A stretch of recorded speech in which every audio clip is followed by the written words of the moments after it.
என்ன ரியாக்ஷன் இது? அது தெரியாம தான்டா நான் பல வருஷமா முழிச்சுக்கிட்டு இருக்கேன். என்னப்பா என்னைய பார்த்துட்டே இருக்கீங்க? ஒன்று நீ பேசு, இல்லை கபிலனை பேச சொல்லுங்கப்பா. பேசுவார். நீங்களே பேசுவார். அவர் நல்லா பேசுவார். சரி, சட்டப்படாதீங்க, இருங்க, நானே சொல்லிடுறேன், இருங்க. ஹலோ யூஎஸ்ஏ, நாங்கள் எனக்கு ரொம்ப அந்த கோர்வேல அதெல்லாம் பேச வராது.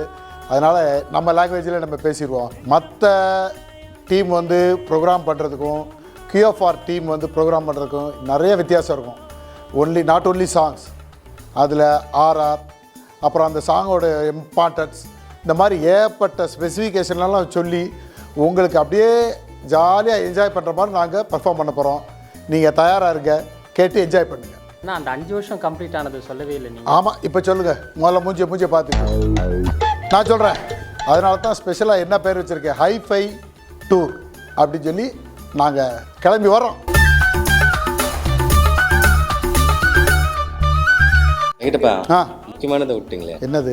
லைவ் வாசிக்க போகிறோன்னு சொன்னீங்களே. ஆமாம், அதை பற்றி கொஞ்சம் சொல்லிவிடுங்க. ஆமாம், லைவ்னா சும்மா ட்ராக் போடுறது அந்த மாதிரிலாம் வேறு இதில் நிறையா பார்த்துருப்பீங்க. இதில் ஒரிஜினல் வயலின், வீணைலாம் வேறு எந்த ஷோலாம் பார்த்துருக்க மாட்டீங்க.